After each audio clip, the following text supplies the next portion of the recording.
आपण वक्तव्य ऐकलं असेल, अनौपचारिक होतं ते, परंतु ज्या पद्धतीने त्यांनी म्हटलेलं आहे की दोन्ही राष्ट्रवादी एकत्र आले तर आश्चर्य वाटायला नको. तुमची पहिली काय प्रतिक्रिया याच्यावर? आता शेवटी अनौपचारिक साहेबांची आणि पत्रकारांची काय चर्चा झाली हे तरी आम्हाला सांगता येणार नाही.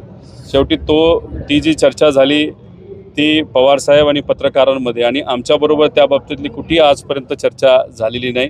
कुठलाही संदेश हा आमच्यापर्यंत तिथं आजपर्यंत आलेला नाही. त्यामुळे याच्यावर खूप जास्त बोलणं आमच्या सारख्याला थोडंसं अवघडच ठरेल. आदरणीय पवारसाहेब सुप्रियाताईंची चर्चा झाल्यानंतर याच्यावर जास्त स्पष्ट पद्धतीने आम्हाला बोलता येईल. साहेब त्यावेळेला म्हणाले की अनेक आमदारांची इच्छा आहे ते त्यांच्याकडे बोलून दाखवत आहेत. रोहित पवारांनी असं काही साहेबांकडे इच्छा व्यक्त केलेली आहे का? रोहित पवारांची परिस्थिती थोडीशी वेगळी आहे. बाकीचे आमदार हे आमदार आहेत, रोहित पवार हे आमदार तर आहेत, पण पवार साहेबांचे नातू आहेत आणि अजितदादांचे पुतणे आहेत. आणि अशा परिस्थितीमध्ये हा जो विषय आहे हा थोडासा कौटुंबिक होतो आणि कौटुंबिक विषय झाल्यानंतर काही प्रमाणात आपण भावनिक होतो. कुटुंबाच्या दृष्टिकोनातून कुटुंब एकत्रित राहावं ही सगळ्यांचीच इच्छा आहे. कारण का भारतीय परंपरेमध्ये आणि हिंदू परंपरेमध्ये आपण जर बघितलं तर एक राहणं हे आपल्या सर्वांसाठी लहानपणीपासून शिकवलं आहे आणि त्याला खूप महत्त्व दिलेलं आहे. त्या दृष्टिकोनातून थोडंसं मी बोलत असताना मी भावनिक होऊन हेच सांगेल की कुटुंबाला तिथं एकत्रित आलं पाहिजे. पण पार्टी आणि दोन पक्ष जे आज वेगळे झालेले आहेत तर ते एकत्र आणायचे असतील, यायचे असेल तर त्याला आमच्या पक्षाचे जे प्रमुख आहेत आदरणीय पवारसाहेब, सुप्रियाताई, जयंत पाटील साहेब आणि त्या पक्षाचे प्रमुख हे एकटे अजितदादा आहेत. त्यामुळे या सगळ्यांनी भेटून चर्चा करून जो कुठला निर्णय घेतला जाईल त्यानंतरच स्पष्टपणे आम्हाला कुठेतरी एखादी भूमिका घेता येईल, नाही तर याच्यावर बोलता येईल. पवारसाहेबांनी असंही म्हटलंय की या बाबतीचा निर्णय सुप्रियाताई घेतील. ते थोडेसे म्हणतात की मी या प्रक्रियेपासून लांब आहे. तर तुम्हाला वाटतं हे सगळं आता जून येतंय आत्ताच्या घडीला? तुम्ही जर बघितलं पवारसाहेबांच्या वयाकडे बघता आणि पवारसाहेबांनी आधीच सांगितलं होतं की आता कुठल्याही इलेक्शनमध्ये मी सहभाग तिथं घेणार नाही स्वतःसाठी. आता याच्यातच महाराष्ट्रामध्ये देशामध्ये जी काय परिस्थिती होती लोकसभेच्या आधी, ज्याच्यामध्ये संविधान बदलण्याची भाषा काही जण तिथं करत होते आणि बरंच काय होतं, त्यावेळेस पवारसाहेबांनी निर्णय घेऊन सुद्धा पवारसाहेबांनी लोकांच्या हितासाठी, महाराष्ट्राच्या हितासाठी इलेक्शनमध्ये लक्ष घातलं. डॉक्टरांनी सांगून सुद्धा दररोज 4-4 बैठका, मीटिंग, सभा तिथं घेतल्या. विधानसभेमध्ये तेच त्यांनी केलं. आता आम्हाला थोडंसं असं वाटतं की त्यांनी आरोग्याची त्या ठिकाणी काळजी घ्यावी. पण असं असताना पवारसाहेब ॲक्टिव्ह इलेक्शनमध्ये नसले तरी ते आमचे मार्गदर्शक आहेत.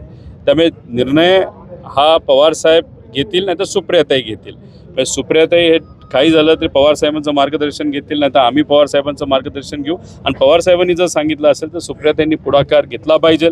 तर त्या गोष्टीचं स्वागतच आपण केलं पाहिजे. नवीन पिढीच्या ताई आहेत, त्यांनी जग तिथं बघितलेलं आहे. आजची परिस्थिती, कार्यकर्त्यांचं मत, आमदारांचं मत हे सुप्रियाताईंना तिथं आता माहिती आहे, पवारसाहेबांना माहिती आहेच. त्यामुळे आता सुप्रियाताई काय निर्णय घेतात, पण सुप्रियाताई नाही तर पवारसाहेब कुठलाही निर्णय घेण्या अगोदर एक ऑफिशियल बैठक बोलवतात. कारण का आमच्यामध्ये लोकशाही हे आहे.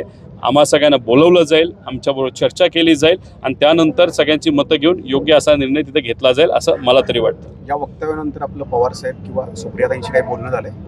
पवारसाहेबांना फोन कधीच मी तिथं केलेला नाही. पवारसाहेबांचा फोन आला तर त्याला फक्त मी उत्तर तिथं दिलेलं आहे. कारण एवढे मोठे नेते आहेत, त्यांना फोन करून बोलण्यापेक्षा भेटून बोलणं हे महत्त्वाचं आहे. उद्या साताऱ्याला कर्मवीर भाऊराव अण्णांची तिथं ते आपली रयत जी संस्था आहे तर त्या संस्थेची बैठक आहे. त्या बैठकीमध्ये मी तिथं भेटेल, वेळ मिळाला तर नक्कीच तिथं मी बोलेन. सुप्रियाताईंशी फोन करण्याचा मी प्रयत्न तिथं केला.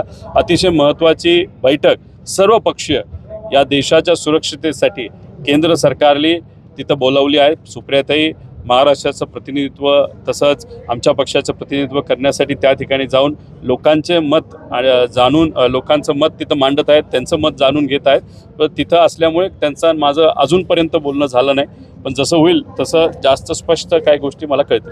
भुजबळ साहेबांनी एक पुढचं पाऊल टाकले. ते म्हणतात की मी मनोमिलन घडवण्यासाठी पुढाकार घेतो. मी एवढंच सांगेल, 7 वर्ष झालं मी राजकारणात आलेलो आहे. जे आपले भुजबळ साहेब आहेत 40-50 वर्ष झालं राजकारणामध्ये ते आहेत.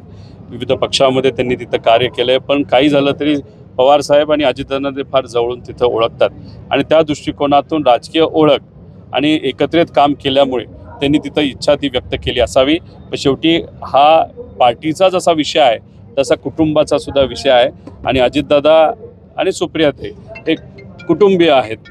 त्यामुळे जर चर्चा करायची असेल चर्चा झाली नाही झाली हे आम्हाला सांगता येणार नाही, तर मग या भाऊ बहिणींना तिथं चर्चा करावी लागणार आहे. पण कुठलीही चर्चा झाली तरी शेवटी लोकशाही टिकवण्यासाठी आमच्याबरोबर जे आमदार आहेत, जे पदाधिकारी आहेत, त्यांनासुद्धा विश्वासात घेतल्याशिवाय कुठलाही निर्णय हा आदरणीय पवारसाहेब सुप्रियाताई घेतील असं मला वाटत नाही. अजितदादा आणि सुप्रियाताईंचं ठरलं तर मग रोहित पवारांचा होकारच असेल. आधी ही फक्त चर्चा आहे, या चर्चेला कुठंतरी एखादं रूप तिथे येऊ द्या आणि जेव्हा आमच्यासारख्या लोकांचं मत तिथं घेतलं जाईल तेव्हा मी तिथं व्यक्त करेल, कारण मी शेवटी आता आमदार आहे. पण ही चर्चा आता फार मीडियाच्या आणि लोकांमध्ये रंगायला लागल्यामुळे आणि ही पार्टीची भूमिका असल्यामुळे मी जर चुकून या अशा परिस्थितीमध्ये माहिती नसताना जर काय बोललो तर काय बऱ्याच गडबडी तिथं होऊ शकतात. त्यामुळे या अशा परिस्थितीमध्ये मी कमी बोलणं आणि बैठक झाल्यानंतर बोलणं हे उचित ठरेल असं मला तरी वाटतं, जर बैठक होणार असेल तर.